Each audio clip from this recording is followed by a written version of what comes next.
With the development of X-ray machine, X-ray collimator develops from simple to complex in structure and from single to multi-purpose in function.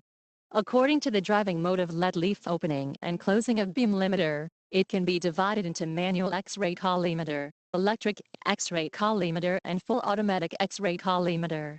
The opening and closing of electric collimator lead blade is usually driven by a miniature DC motor. By properly controlling the forward and reverse time of the DC motor, the irradiation field can be adjusted to the required size. The adjustment of electric collimator irradiation field is not only carried out on collimator, but also controlled on the operating table beside the bed. The latter can be adjusted continuously.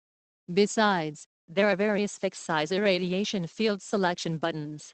As long as these buttons are pressed, the motor drives the lead leaf to move to the selected irradiation field and fixes it to meet the specific requirements of radiography. Limit switch is installed at the closing and maximum opening position of lead leaf for motor operation, and automatic limit protection is provided.